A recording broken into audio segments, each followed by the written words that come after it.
So sige, let's start. We have chapter 4, equilibrium of rigid bodies. So somehow parang continuation to ng previous na topic, no?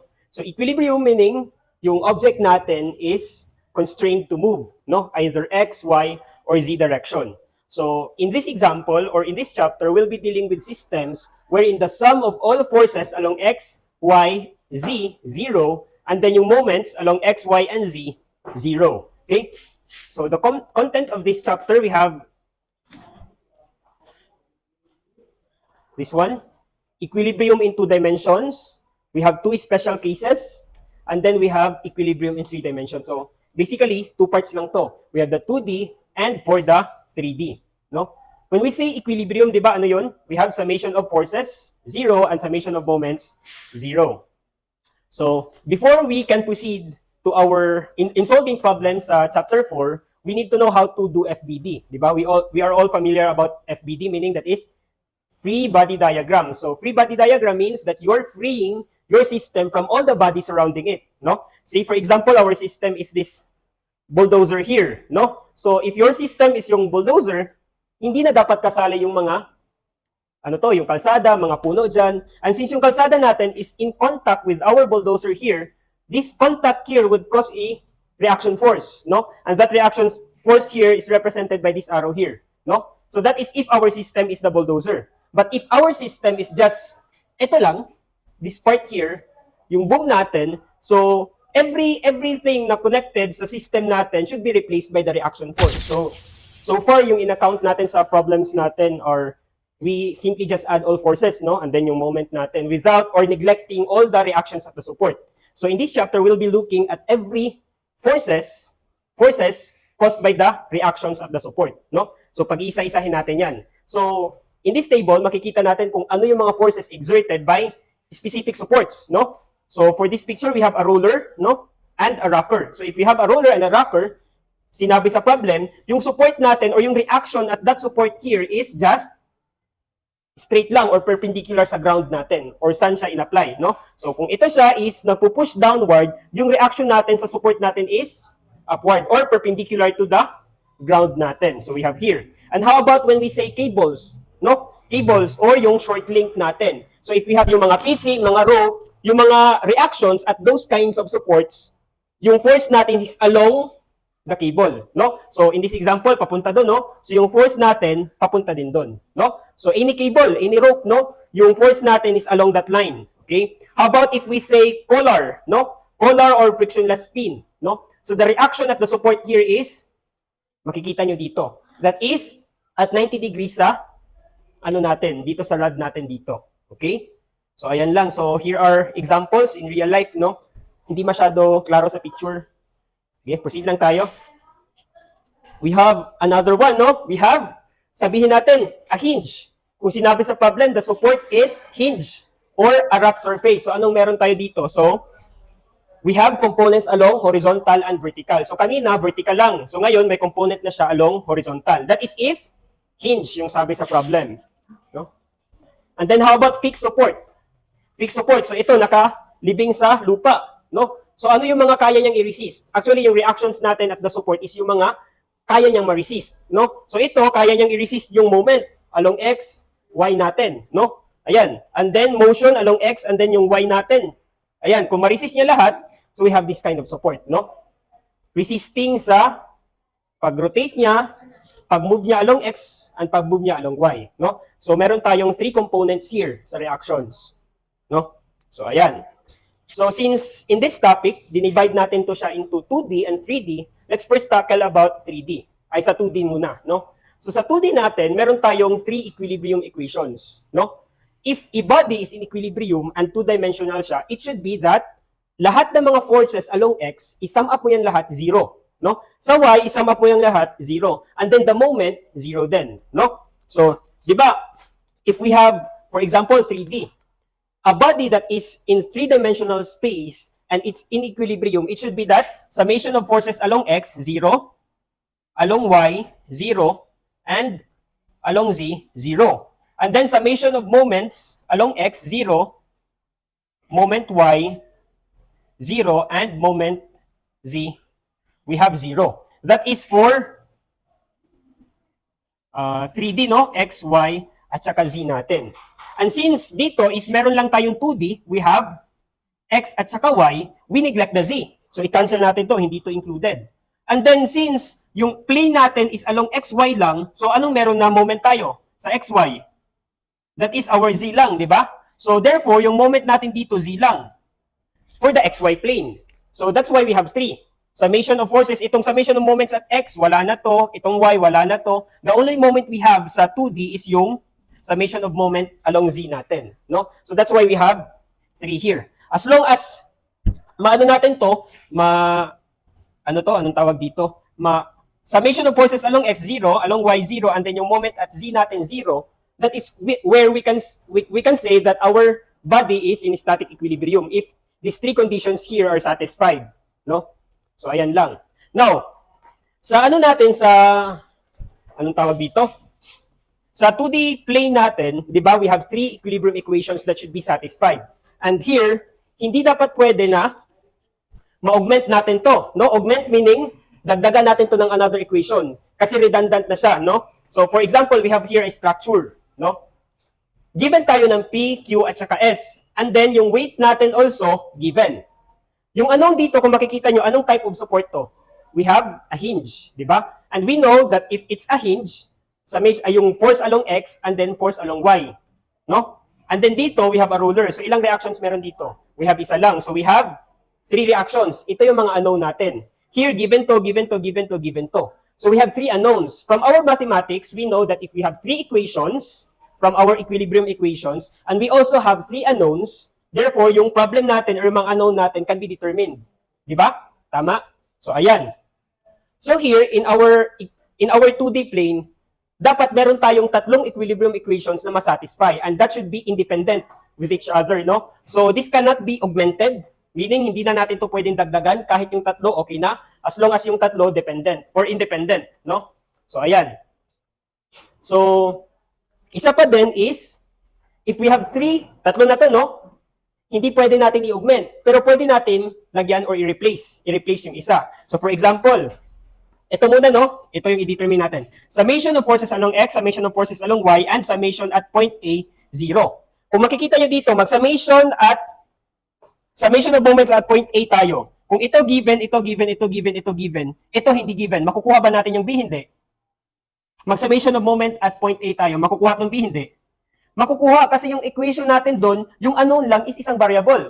Tama, itong B lang, so makukuha to. No? So ayan, makukuha. Kung makukuha itong B, gamitin natin itong summation of forces along Y. Summation of forces along Y. So hindi to included. So kung ito nakuha na natin, makukuha ba natin yung AY using summation of forces along Y? Yes, makukuha natin. And then kung gamitin natin to, pinaka-last, summation of forces along X, given na naman lahat, ito na lang yung kulang, makukuha ba natin yung AX? Di ba, makukuha natin. So by this alone, makukuha natin yung mga unknowns, no? Now, ano yung sabi natin kanina?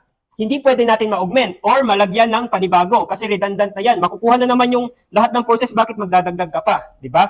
Now, another technique is pwede nating i-replace any of the equations here. So for example, gamitin ko to, summation of forces along X, okay siya. Summation of forces along Y, sabihin natin palitan ko to ng summation of forces along B. Along B. So ayan. And then yung isa, gagamitin ko summation of forces along A is equal to 0, and summation of forces along X equal to 0. Summation of moment at point B. Okay? So kung summation of moments at point B, ano yung pwede kong makuha? May moment ba si AX? Wala. Wala. Si AY, may moment? Wala. Meron. So kung ito given, ano yung makukuha ko? AY, kung mag-moment ako at point B. Tama. So pwede to, makuha to. Kung mag-moment ako at point A, makukuha ko si B. Tama. So pwede, makuha ko din to. And then summation of forces along X. Makukuha. So makukuha lahat. No? So ayan yung beauty dito. No? So from our 3 equilibrium equations, pwede kong palitan ng another equation. It could be summation of moment at any point. But as long as the summation of moment at a certain point is not along the line of action ng unknown na force natin na vertical. Magagamit mo 2 moments and then isang force as long as yung isang moment is not along the vertical force natin na AY. No? So for example, we have here summation of forces along X. Ayan. Summation of moments along A. and along B. Sabihin natin, along C na lang yan. So, nandito. So, kung mag-summation of forces ka, along Y, ayan, ano yung mga unknowns natin? AY at saka B natin, no? 2 unknowns. Kung along X, AX, isa. And then, kung yung isang equation, sabihin natin summation of, ay hindi pala. Yung gamit natin, isang summation lang, di ba? Isang summation along X lang. So, kung along X, ano yung pwede mo makuha? AX, no? And then, yung isang summation natin is summation of A. Kung mag-summation of A ka, makukuha mo si B, tama? Makukuha mo si B. Now, kung yung, yung isang moment mo is nandito sa taas or along sa natin na AY na kukunin, now, kung mag-moment ka dito, di ba, nakuha mo na si AX, makuha mo na si B. Now, the third equation should be na makuha natin si AY. Now, kung mag-moment ka dito at point C, makukuha mo ba si AY? Makukuha mo si AY? Hindi mo makukuha kasi wala tayong moment arm. No? Wala tayong moment arm. So itong sa second equation natin, sa second condition natin, magagamit mo lang yung isang force at saka dalawang moments as long as the third moment here is hindi nasa line of action ng hinahanap natin. No? Kasi kung nasa line of action ng hinahanap natin, walang moment arm yan, ibig sabihin hindi natin yan magagamit. So ito yung first condition natin, no? We have summation of forces along X, along B, and then summation of moment at A. So pinalitan lang natin tong isa dito ng moment at B. So ayan. Now, another way is pwede natin tong palitan yung dalawa, no? Ng moments lahat. So kanina, dalawang force isang moment, or dalawang moment isang force, or pwede tatlong moments, no? We have here, tatlong moments. Dito na lang muna tayo, ha? So yung tatlong moments natin to, magagamit mo to siya as long as yung mga points natin is not located at the same line, no? The same line, no? So dapat magkakaiba-iba sila ng point of application. So for example, yung point natin dito, MA, MB at saka MC. So we have here MB, MA, MC. So yung points natin do not lie on the same line, no? So what if yung gagamitin ko is point E? We have our E here, no? Point E. So ayan, nandito na siya sa the same line yung tatlo. Now, kung mag-moment ako dito at point A, ano yung makukuha ko? Makukuha ko si B, tama? Kung mag-moment ako dito sa point B, makukuha ko si AY. Now, kung mag-moment ako dito, ano yung makukuha ko? Wala kasi si AY at si B, nakuha na naman natin, no? So, si AX, hindi natin makukuha, no? So, itong third condition natin dito, makakagamit ka lang ng summation of moment at any points, as long as the point does not lie on the same line, no? So, dapat magkakaiba sila. That's why we have here A, B, C. So we have A, B, and then yung point C natin nandito sa taas. Or pwede kang gumamit dito at point D as long as hindi the same line yung points natin. So ayan lang, no? No, so yan yung tatlo. Pwede kang gumamit nito, pwede kang gumamit nito. Anong condition dito sa summation of moments? It should be na hindi siya located yung tatlo sa isang line, no? And then ito, magagamit mo siya as long as yung isang hinahanap is, ay yung isang moment is hindi located along the line of action ng hinahanap na force natin. So, ayan lang, no? Tatlo. Let's have an example. But before we proceed pala, we have this one here. Ayan. What is statically determinate and completely constrained structures, no? So, we can apply our knowledge in statics only if yung system natin is statically determinate and is completely constrained, no? Statically determinate meaning from the word statics, and determine. So we can determine it using our knowledge from statics. And magagamit natin to siya if and only if the number of unknowns is equal to the number of equations. So if we have 3 unknowns and we have 3 equations, that is statically determinate. But ang ginamit natin dito and, hindi or. So it should be that it is statically determinate and completely constrained. Ano ba yung completely constrained? It should be na hindi natin siya ma-move along X, along Y, and hindi din natin siya ma-rotate. Ayan. If that is completely constrained and statically determinate, solvable yung problem natin. No? Like for this example, no? Hinge tayo meron dito. No? Ilang reaction sa hinge? We have dalawa. Roller, we have isa. Kung known to siya, we have 3 unknowns here. How many equilibrium equations do we have in 2D? We have 3 then. So that is statically determinate. But is it completely constrained? Yes, no, hindi natin yan ma-move X and Y kasi naka-hinge dito. Hindi na natin ma-move up and down or hindi din natin ma-rotate, no? Kasi meron tayo dito. I-rotate natin pa ganito, di ba? Hindi yan magro-rotate kasi ito may stopper dito. Okay? So, ayan. So, for this kind of system, this is statically determinate and completely constrained. Now, we have this one, statically indeterminate. kailan natin masasabi that it is statically indeterminate? When the number of unknowns is more than the equations, no? So we have a hinge and hinge here. 2 unknowns, 2 unknowns. 2 plus 2, 4. 4 unknowns and 3 equilibrium equations. That would mean we have more unknowns than the number of equations. No? So this is unsolvable. No? So ayan, if this one here is unsolvable, masosolve natin to siya sa ENS 164 na. May mga gagawin tayo dito para masolve yung mga ibang unknown. Kung hindi na kaya sa statics, gagamit na tayo ng mechanics dyan. Pero sa ngayon, statics muna tayo. So ito, hindi pa to masosolve. Okay?